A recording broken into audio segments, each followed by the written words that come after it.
नमस्कार दोस्तों, एक बार फिर से आप लोगों का स्वागत है रेडियन गुरुकुल के विजय पथ सीरीज में, जो आधारित है उत्तर प्रदेश पुलिस एग्जाम 2026 पर। आप सभी प्यारे दोस्तों को पता होगा, उत्तर प्रदेश पुलिस वर्ष 2026 में कांस्टेबल, सब इंस्पेक्टर और होम गार्ड्स के एग्जाम कराने वाली है। और उसमें जो जीके जीएस के क्वेश्चन पूछे जाएंगे, उन्हीं क्वेश्चंस को आधार बनाते हुए हम लोग इस विजय पथ सीरीज को स्टार्ट किए हैं, जिसमें ऑलरेडी 2 मॉक टेस्ट हो चुके हैं। आज के वीडियो में हम लोग मॉक टेस्ट नंबर 3 कवर करेंगे और इनमें उन्हीं क्वेश्चंस को शामिल किया गया है जिनके आपके आने वाले एग्जाम में आने के चांस सबसे ज्यादा है। तो देर ना करते हुए चलिए दोस्तों, इस मॉक टेस्ट नंबर 3 को स्टार्ट करते हैं। और पहला और मोस्ट इंपॉर्टेंट क्वेश्चन है, मुगल बादशाह जहांगीर ने शालीमार बाग कहां बनवाया था? बिल्कुल याद रखिएगा, कश्मीर में। वैसे दोस्तों, जो ये मुगल बादशाह जहांगीर हैं, अपने न्याय के लिए भी बड़े फेमस थे। इन्होंने अपने महल के बाहर एक जंजीर लटकवाई थी, जिसको न्याय की जंजीर कहते थे। जिस भी व्यक्ति को न्याय चाहिए होता था, बस जाकर उस जंजीर को हिला देता था, जिससे कि महाराज के कानों तक वो बात पहुंच जाती थी कि कोई व्यक्ति या कोई फरियादी वहां आया है, और उसको सीधे महल के अंदर बुलवा लिया जाता था और उसके साथ न्याय किया जाता था। इसके बाद दोस्तों अगला क्वेश्चन है, निम्नलिखित में से कौन सा बैंक भारत का सबसे पुराना सार्वजनिक क्षेत्र का बैंक है? वैसे दोस्तों, आज के डेट में भारत में 12 पब्लिक सेक्टर के बैंक बचे हुए हैं, क्योंकि बहुत सारे बैंक समय समय पर एक दूसरे में मर्ज किए जाते रहे हैं। अब यहां पे जितने भी ऑप्शंस हैं, उसमें हम इलाहाबाद बैंक को देखें तो इलाहाबाद बैंक आज के डेट में भारत का सबसे पुराना सार्वजनिक सेक्टर का बैंक है, जिसको 1865 में स्टैब्लिश किया गया था अंग्रेजों के द्वारा। वैसे क्वेश्चन कई बार पूछा जाता है कि पूरी तरीके से भारतीयों के द्वारा स्थापित होने वाला पहला बैंक कौन सा था? तो उसका नाम याद रखिएगा, पीएनबी, यानी कि पंजाब नेशनल बैंक, जिसको लाला लाजपत राय ने 1894 में स्टैब्लिश किया था लाहौर में। और आजादी के बाद इस बैंक का हेडक्वार्टर नई दिल्ली में शिफ्ट कर दिया गया था। तो 2 क्वेश्चन बिल्कुल याद रखिएगा। भारत का भारतीयों के द्वारा स्थापित पहला बैंक वो है पीएनबी, पूर्ण रूप से। और वैसे अंग्रेज भारत में बहुत सारे बैंक स्थापित किए, समय समय पर बंद हो गए, लेकिन आज की डेट में जो काम भी कर रहा है सबसे पुराना बैंक वो है इलाहाबाद बैंक। इसके बाद दोस्तों अगला क्वेश्चन है, जुलाई 1944 में संयुक्त राष्ट्र ब्रेटन वुड्स सम्मेलन में किस इंटरनेशनल ऑर्गेनाइजेशन की कल्पना की गई थी? बिल्कुल याद रखिएगा, इंटरनेशनल मॉनेटरी फंड। वैसे दोस्तों, इंटरनेशनल मॉनेटरी फंड के साथ वहां पर आईबीआरडी की भी परिकल्पना की गई थी। आईबीआरडी का मतलब होता है international bank for reconstruction and development, यानी कि अंतरराष्ट्रीय पुनर्निर्माण एवं विकास बैंक, जिसे आज के डेट में पूरी दुनिया में वर्ल्ड बैंक या फिर विश्व बैंक के नाम से जाना जाता है। इन दोनों संस्थाओं का जो जन्म हुआ 1944 के ब्रेटन वुड्स समिट के दौरान हुआ था, इसीलिए इन दोनों संस्थाओं को ट्विंस इंस्टीट्यूशन भी कहा जाता है। इसके बाद दोस्तों अगला क्वेश्चन है, सरदार वल्लभ भाई पटेल नेशनल पुलिस एकेडमी कहां पर स्थित है? बड़ा ही इंपॉर्टेंट क्वेश्चन है। इंडिया में जब भी कोई पुलिस अधिकारी बनता है, स्पेशली आईपीएस बनता है, तो उसकी जो ट्रेनिंग होती है वो सरदार वल्लभ भाई पटेल नेशनल पुलिस एकेडमी में होती है। और ये एकेडमी है दोस्तों, बिल्कुल याद रखिएगा, हैदराबाद, जो कि आज के डेट में तेलंगाना की कैपिटल है।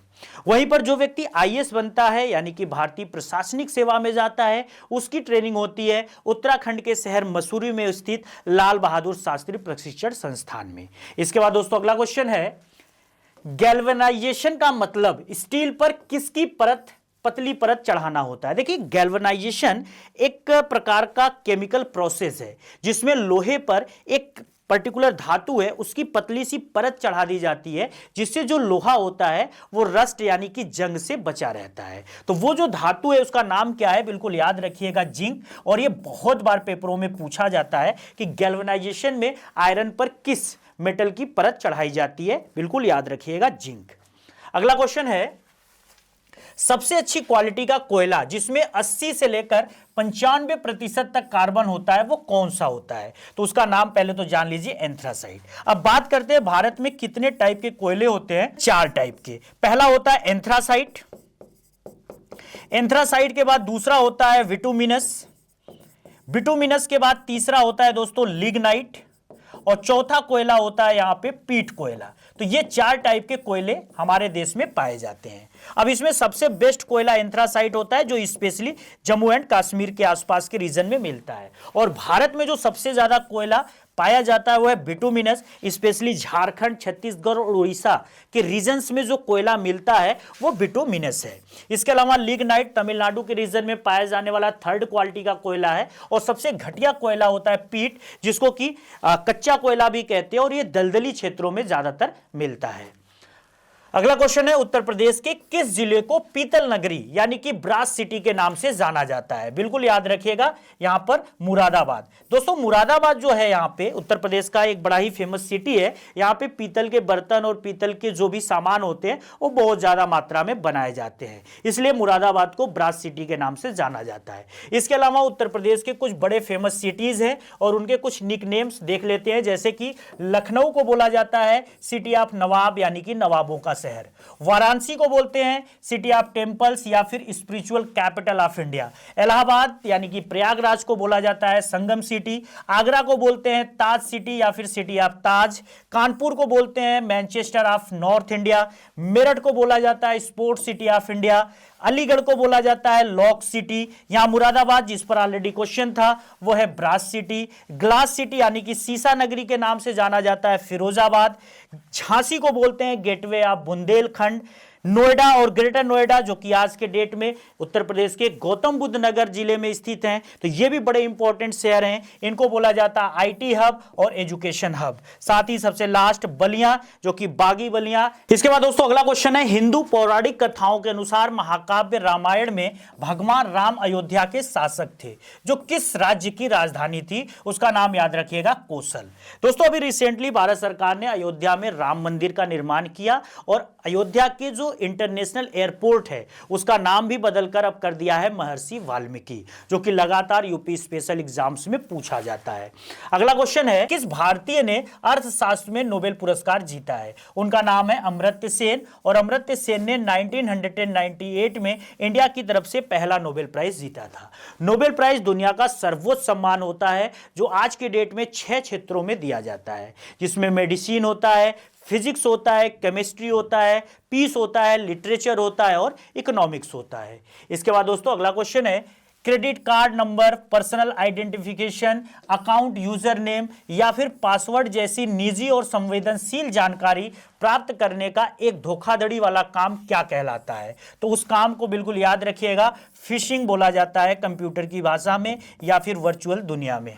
अगला क्वेश्चन है, चित्रकूट जलप्रपात भारत के किस राज्य में स्थित है? अब देखिए यहाँ पे कंफ्यूज नहीं होना है क्योंकि चित्रकूट नाम का एक जिला भी उत्तर प्रदेश में है, लेकिन चित्रकूट वाटरफॉल इरावदी नदी बनाती है जो कि है लाइफलाइन ऑफ छत्तीसगढ़। तो यहाँ पे बिल्कुल याद रखिएगा, ये जो चित्रकूट झरना है वो छत्तीसगढ़ में है और इसी चित्रकूट झरने को भारत का नियाग्रा भी बोला जाता है, जो कि बहुत ही इंपॉर्टेंट क्वेश्चन स्टैटिक जीके का है।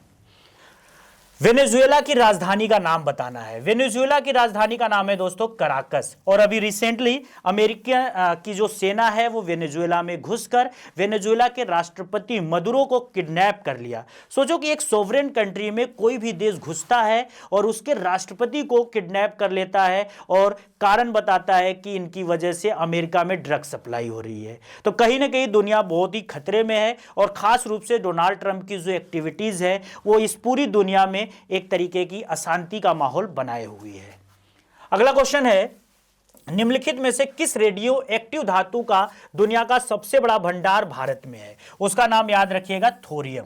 थोरियम दोस्तों इंडिया में सबसे ज्यादा पाया जाता है, स्पेशली केरल जो हमारा स्टेट है, इस केरल का जो समुद्र तट है जिसको हम क्या बोलते हैं, मालाबार कोस्टल लाइन। इसी मालाबार कोस्टल लाइन पर जो रेत पाया जाता है, जो बालू पाया जाता है, उसी के साथ यह जो है कि थोरियम पाया जाता है और उस स्पेशल जो रेत होता है उसका नाम होता है मोनाजाइट। तो मोनाजाइट सैंड के साथ आपको थोरियम मिलता है और ये थोरियम पूरी दुनिया में जितना इंडिया में है उतना कहीं भी नहीं है।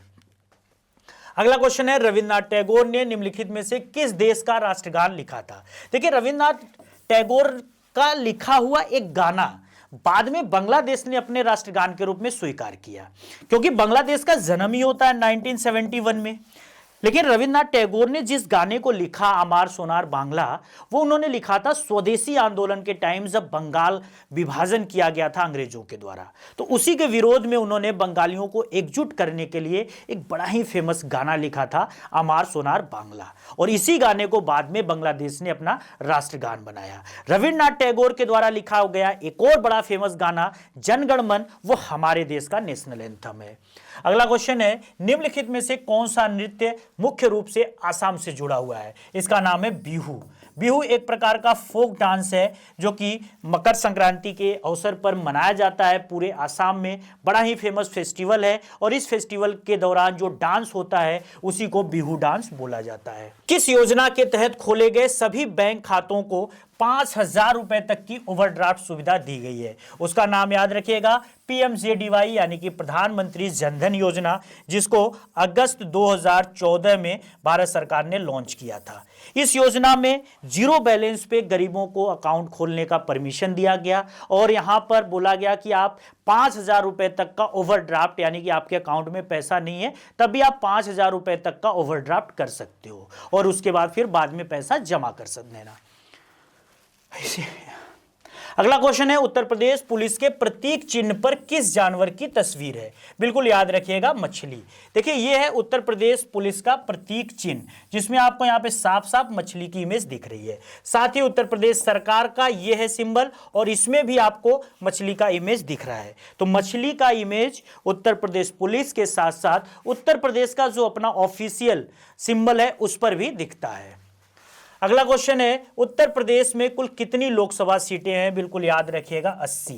पूरे भारत में आज के डेट में 550 लोकसभा सीटें हैं, जिसमें से 80 आती हैं यूपी से। वही राज्यसभा सीटों की बात करें तो 250 सीटें राज्यसभा की हैं, जिसमें यूपी की जो सीटों की संख्या है वो है 31। कवि संत कबीर का जन्म और पालन पोषण किस शहर में हुआ था? संत कबीर बड़े ही फेमस पर्सनैलिटी है इंडिया के और इनका जन्म हुआ था वाराणसी में और इनका पूरा का पूरा जो बचपन या कह लो कि जो जीवन था वो वाराणसी में ही बीता। दोस्तों एक कहावत बड़ी फेमस थी कि जो व्यक्ति काशी में मरता है वो स्वर्ग में जाता है और जो मगहर में मरता है वो सीधे नरक में जाता है।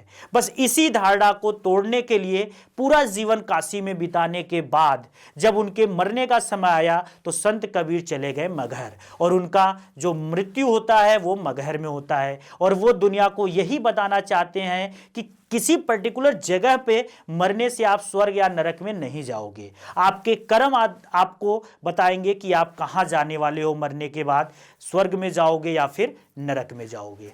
अगला क्वेश्चन है, विश्व स्वास्थ्य दिवस किस दिन मनाया जाता है? तारीख है 7 अप्रैल। एक्चुअल में दोस्तों 7 अप्रैल 1948 को WHO यानी कि वर्ल्ड हेल्थ ऑर्गेनाइजेशन की स्थापना की गई और उसी के स्थापना डे को बार बार मेमोराइज करने के लिए पूरी दुनिया विश्व स्वास्थ्य दिवस 7 अप्रैल को मनाती है। अगला क्वेश्चन है, अंडमान निकोबार द्वीप समूह पर स्थित इंदिरा पॉइंट जो कि साउदर्न मोस्ट पॉइंट है इंडिया का, निम्नलिखित में से किस देश के करीब है? तो बिल्कुल याद रखिएगा, इंडोनेशिया। देखिए दोस्तों अगर हम इंडिया के मैप को देखें तो इंडिया के 4 सबसे एक्सट्रीम पॉइंट हैं इनके मेन लैंड के, जैसे कि यहाँ पे इंदिरा कॉल हो गया जो कि लद्दाख में है, गौर माता हो गया गुजरात में, इसके अलावा किबुथु हो गया आपका अरुणाचल प्रदेश में और ये हो गया कन्याकुमारी जो कि तमिलनाडु में। लेकिन अगर हम इसमें आइलैंड्स को भी कवर कर लें तो ये है आपका इंदिरा पॉइंट और ये इंदिरा पॉइंट जो है कि मेन लैंड का जो ये कन्याकुमारी है उससे भी साउथ में है। लेकिन अगर हम इसका लोकेशन देखें कि इसके बिल्कुल पास में कौन सा देश है तो यहां पर है इंडोनेशिया, क्योंकि श्रीलंका या फिर बांग्लादेश या फिर म्यांमार, थाईलैंड, इनके डिस्टेंस यहां से ज्यादा दूर है। तो जो क्वेश्चन था आपका कि यहां पे एक बार क्वेश्चन फिर से देखते हैं। क्वेश्चन था कि अंडमान निकोबार द्वीप पर स्थित इंदिरा पॉइंट किस देश के बिल्कुल पास में है? तो बिल्कुल याद रखिएगा, इंडोनेशिया। अगला क्वेश्चन है, सबसे ज्यादा एक सींग वाले गैंडे भारत के किस राष्ट्रीय पार्क में पाए जाते हैं? याद रखिएगा, काजीरंगा, जो कि कहां पर है? आसाम में।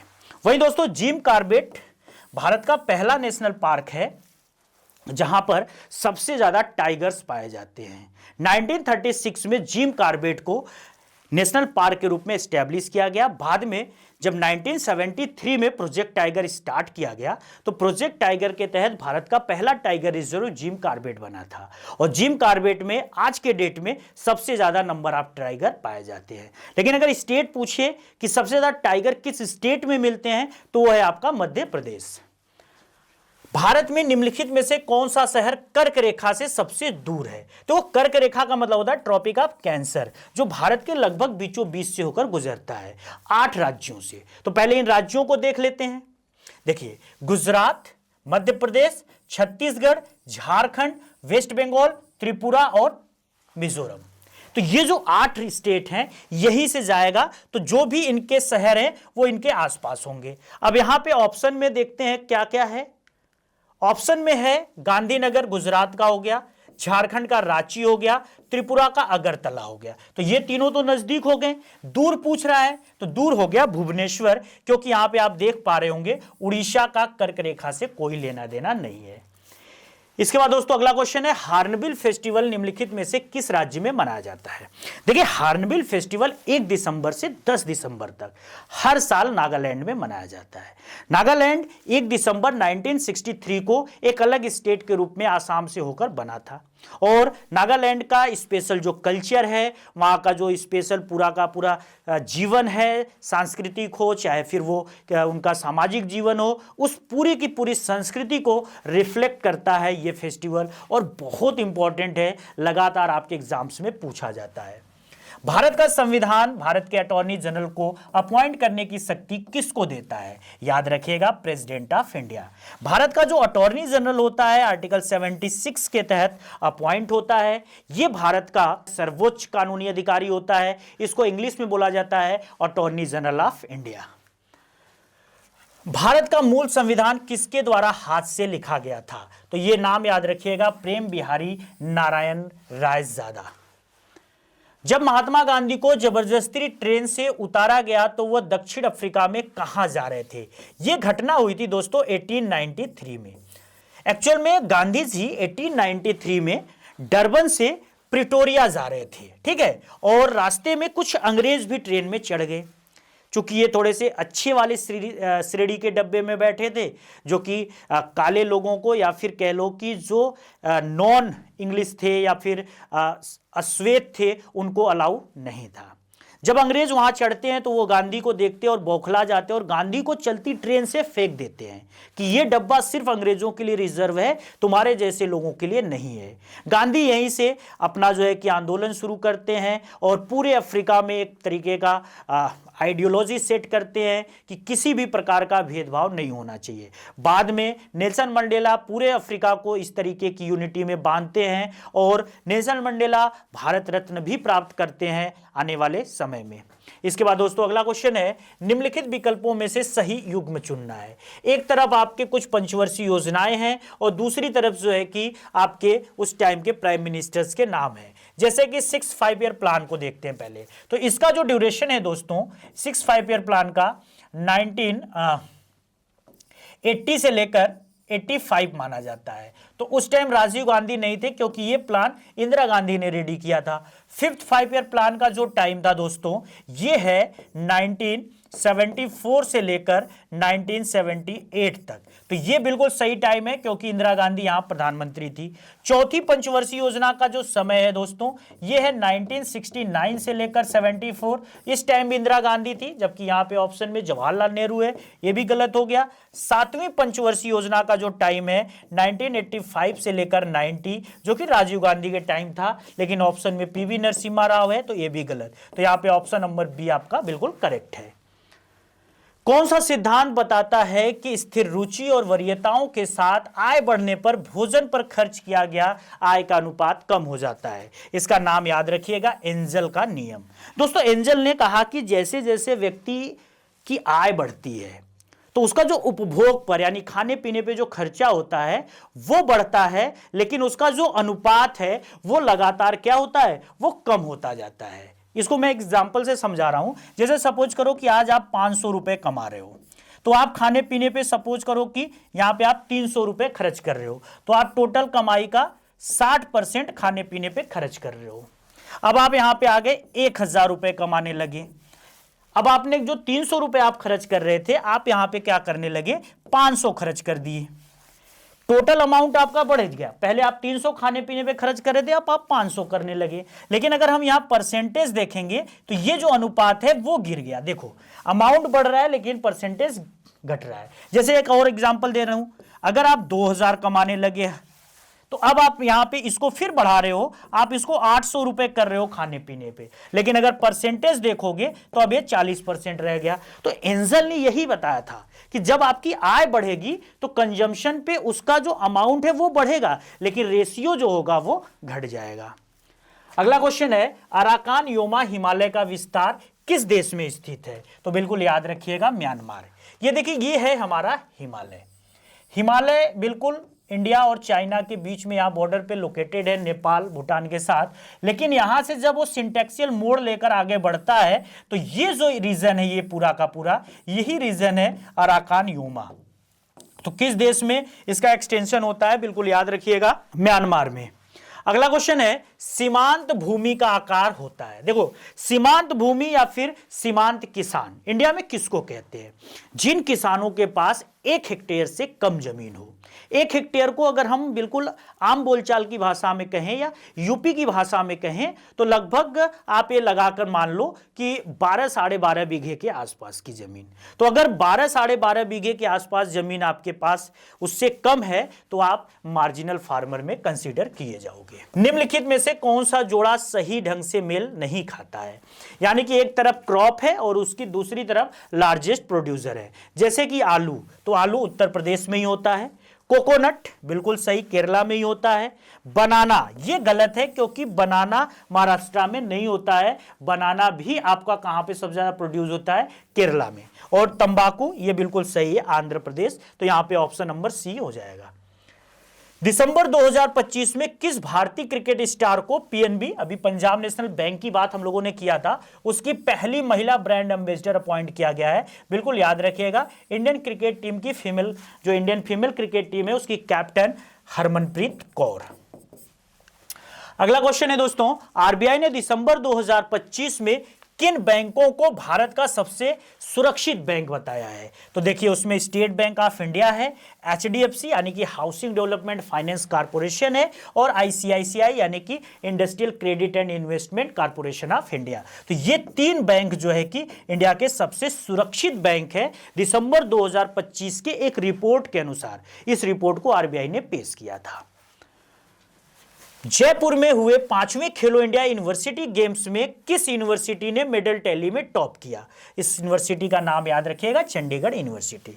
दोस्तों 2018 में भारत सरकार ने खेलो इंडिया कैंपेन स्टार्ट किया। इस कैंपेन का टारगेट यही है कि दूर दराज या पिछड़े क्षेत्रों के जो टैलेंटेड खिलाड़ी हैं, जिनको मौका नहीं मिल पाता, प्लेटफॉर्म नहीं मिल पाता, उनको हम खेलो इंडिया के माध्यम से प्लेटफॉर्म प्रोवाइड करेंगे और वो आने वाले समय में ओलंपिक, कॉमनवेल्थ गेम्स या फिर अन्य इंटरनेशनल टूर्नामेंट में भारत को रिप्रेजेंट करेंगे।